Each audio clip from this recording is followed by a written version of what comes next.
Hoje é dia 17 de julho de 2013 e nós estamos aqui, eu e a Daniele, na La Jolla, na Avenida Itália, para fazer a segunda parte da matéria sobre vinhos. Então hoje a gente vai aprender mais um pouco com a sommelier, que vai nos falar sobre como harmonizar os vinhos com a comida que a gente esteja fazendo, num jantar, numa festa especial ou no nosso dia a dia.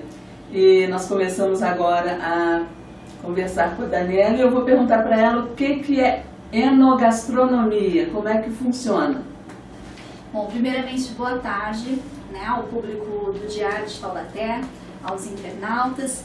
É um prazer estar aqui novamente, né, com o pessoal do Diário de Taubaté, para que a gente possa falar um pouquinho mais desse universo apaixonante. Eu agradeço a Yara, né, e vamos iniciar, né, esse bate-papo que é tão interessante.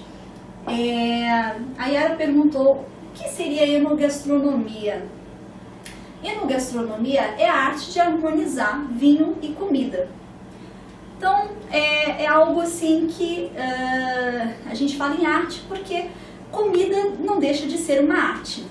E o vinho também, né? Todo o cuidado que o produtor tem para elaborar o vinho é praticamente uma joia, né?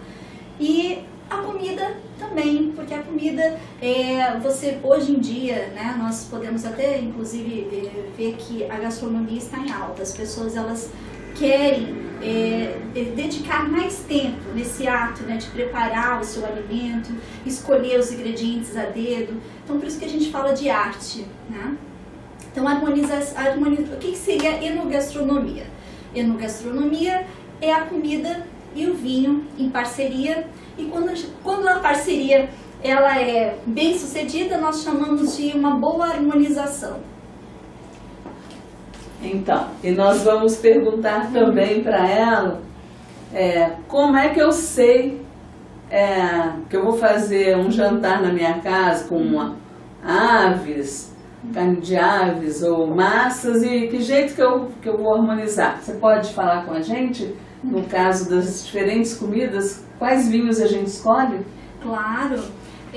Existem assim algumas técnicas, né? A ordem do serviço também, vamos falar um pouquinho mais para frente. Essa cultura do vinho, né? De beber e comer existe há um bom tempo. E as pessoas, como a cultura italiana, por exemplo. Exatamente. E até então, a gente via isso, isso acontecia de uma forma mais espontânea. As pessoas elas tinham o hábito de harmonizar o seu prato com o vinho da sua região, isso na Europa. Então não se pensava muito qual vinho eu vou escolher. As pessoas simplesmente elas degustavam, elas harmonizavam com o vinho dela do dia a dia, o vinho da região. Aqui no Brasil, com essa cultura do vinho, ela na verdade ela chegou com os italianos, né? Que nós temos aqui muitos descendentes de italianos, e as famílias, né, que têm essa descendência italiana, elas têm também essa cultura. Já desde criança já começa a fazer aquele suco de vinho para criança, e toda essa cultura ela está muito integrada, né, no dia a dia dessas famílias que têm essa raiz europeia. Mas, enfim, falando da questão de sequência. Então, quando se tem uma vivência num país que tem uma tradição no vinho, é muito normal você presenciar as famílias falando: não, mas não tem muito o que escolher, eu vou beber o vinho da minha região. Só que aqui no Brasil as coisas são um pouco diferentes. As pessoas elas não têm tanta essa tradição, e a gente também nós não temos aqui no Brasil inteiro produção de vinho. Nós temos hoje em algumas regiões, né, do Brasil, principalmente na Serra Gaúcha, esse cultivo, né, da vinha e a produção do vinho. Então nós temos talvez até um privilégio de poder ser mais abertos, né, a beber e a degustar vinhos de diversas regiões, né? E o europeu ele já é mais fechado com isso. Ele vai beber o vinho da sua região. Seu país, pelo menos. Imagina de outro país, né? Às vezes eles são até bem orgulhosos com isso, então eles não gostam nem de beber vinho de outra região. Quem mora, por exemplo, em Bordeaux não quer beber vinho da Borgonha, né? E vice-versa. E aqui o povo brasileiro é um povo muito mais aberto, muito mais propício a aceitar, experimentação. Né? Experimentar, exatamente. Né? E então essa sequência, né, do vinho, a gente costuma ter alguns critérios. Né? Por exemplo, se na minha casa tem massas hoje à noite e eu vou fazer um jantar com massas, essa história de que massa, só vinho tinto procede? Tudo depende do molho, tá? Então, se você vai servir uma massa ao sugo, um molho de tomate, né? Molho que tem em base de tomate, sempre um tinto. Agora, se essa massa, ela vai em molho de queijos, né? Ou de repente um molho com ervas, por exemplo, um pesto, né? Um molho ao pesto, que vai o manjericão, o azeite, então você já pode, inclusive, deve, né, harmonizar com vinho branco. Mas, Yara, você falou uma coisa interessante, a sequência, né? Como, de repente, eu quero elaborar um jantar... Como é que eu abro? O pessoal chega, eu sirvo o quê? Daí a pouco, o próximo prato principal, sobremesa, tem vinhos apropriados. Exatamente. Não, essa é uma questão muito interessante. Nós estamos aqui, né, na adega do La Roya e estamos cercados, né, por vários vinhos. Vamos falar, por exemplo, nessa prateleira aqui. Sim. Os vinhos dessa prateleira são quais e em que ocasião eles são apropriados? Então nós fizemos aqui uma seleção de alguns vinhos, inclusive eles já estão numa sequência lógica, né? Vou fazer um jantar em casa. É algo mais sofisticado ou é algo mais do dia a dia, informal? Se for algo mais sofisticado, de repente é interessante você iniciar com um champanhe. Então nós temos aqui, né, um Veuve Clicquot, que é um champanhe tradicional, um produtor muito conhecido. Então é interessante, de repente, eu iniciar com um champanhe. Com champanhe eu estou servindo o quê no começo? Aí você vai estar servindo alguns canapés, né? Hoje em dia tem uma série, eles chamam de finger food. São comidas que é para você comer com as mãos mesmo, né? Literalmente. E então seria entradas. Só que o champanhe tem um detalhe. Como ele é um espumante com uma estrutura muito boa, ele não só acompanha entradas como canapés, antepastos, saladas, como ele acompanha diversos pratos. Ele é um grande coringa. Então eu posso fazer um jantar só com champanhe? Você pode. Se você for servir uma carne muito estruturada, assada, grelhada, pode ser que não seja a harmonização perfeita, mas o espumante, o champanhe, ele tem estrutura para acompanhar diversos pratos de aves, peixes, inclusive carnes. Tá? Ele tem, porque ele tem uma acidez muito boa, tem uma estrutura, também tem um corpo, né? Tem aquele perlage, aonde que na hora que você estiver degustando o prato, né? Esse casamento vai ser muito bom porque vai ter esse equilíbrio.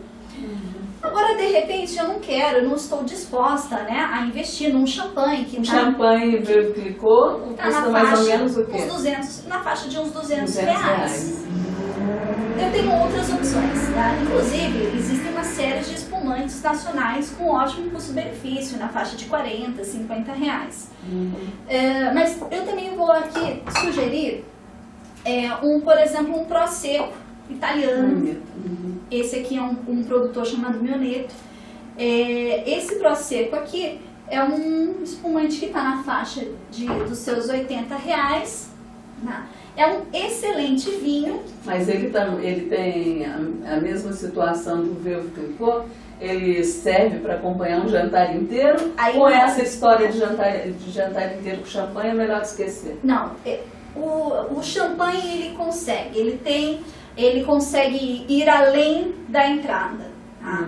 Ele acompanha bem, de repente, se eu quiser servir um escondidinho de carne seca, se eu quiser servir uma massa, um peixe, uma ave, o champanhe ele se estende. Né? Eu posso tanto abrir ele na entrada e já servir o primeiro, o segundo prato com ele. Agora, vamos falar o seguinte, nós não vamos começar com o champanhe, faz de conta. Eu posso começar com algum vinho, tem alguma limitação que não combina? Um vinho no abre do jantar? Um tinto, você não, diria? Pode ser um branco, um rosé, tipo assim, eu não quero gastar 200 no Veuve e também eu tô achando que no Mioneto também eu não vou gastar, porque eu gostaria de, já que eu tô com champanhe, fazer com o melhor de todos, embora eu não estou dizendo que o outro não seja, mas eu não conheço. Eu começo com algum vinho? Tem um vinho branco, gelado, sei lá o que, alguma coisa assim? Também. Então, normalmente a sequência seria um espumante, né? Ou um branco. Ou um espumante e depois um branco. Sempre um espumante. É sempre na ordem, né, do mais leve para o mais estruturado. Não que o champanhe seja menos estruturado, porque o champanhe, como eu falei, é uma exceção. Tá? Porque normalmente tem uma ordem: branco, rosé, tintos leves, tintos medianos, tintos encorpados. Né? Então essa sequência a gente segue também no jantar. E os pratos também tem que acompanhar essa sequência. Né? Então, se eu vou servir um espumante, eu preciso de um prato com frescor. Né? Então, uma salada, né? Como eu falei, um canapé, antepastos, né? Em geral. E o Prosecco também é uma opção interessante, porque ele é muito fresco para o verão. Mas existem outros tipos de espumantes, como eu falei, inclusive espumantes nacionais que têm um ótimo custo-benefício. Agora, saindo do espumante, né? E também saindo da entrada do jantar. Da entrada do jantar. Inclusive, assim, para a entrada, né? Como você falou, um branco aromático, pode servir muito bem com pratos orientais, comida tailandesa também. Então, de repente, a entrada eu tenho ali uma estação de comida chinesa, comida japonesa. Então, esses brancos, né, mais aromáticos, como gewürztraminer, que são sushi, sashimi, isso aí seria tudo no começo do jantar e com vinho branco. Com vinho branco. Na sequência, já vem o rosé. Nós temos aqui até um rosado, né, jovem, que é um vinho rosé da região de Ribeira del Duero, que é um vinho espanhol, tá? Com ótimo custo-benefício. Esse vinho aqui está na faixa de R$50. E o vinho rosé, ou o vinho rosado, ele também é um coringa, como o champanhe. Por quê?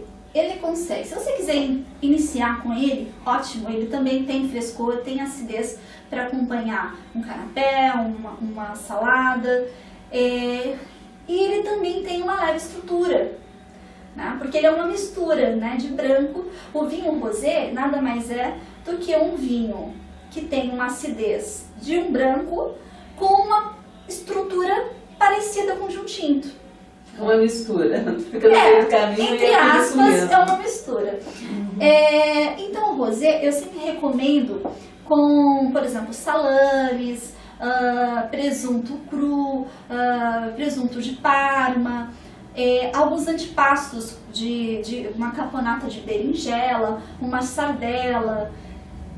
Esses antepastos, né, e alguns, né, embutidos, né, são muito interessantes para harmonizar com o rosé. Aí temos depois, né, aí na sequência, um outro tinto. Chegamos ao prato principal ou não? Depende da sequência, né? Porque de repente Nós temos aí várias opções, né, de jantar, de sequência de jantar. Tem pessoas que querem fazer uma entrada, né, com uma salada, um prato intermediário, aí ela pode servir, por exemplo, uma massa, e depois um prato principal, que normalmente é uma carne, pode ser uma carne vermelha, pode ser uma carne de caça, inclusive pode ser uma ave também, né, por que não? E finaliza com uma sobremesa. Então, para falar Essa da sobremesa, seria uma sequência, né? Então, para falar sobre a sobremesa e um pouquinho ainda sobre as comidas e depois a sobremesa, a gente vai fazer um pequeno intervalo e já volta para mais 15 minutos de conversa.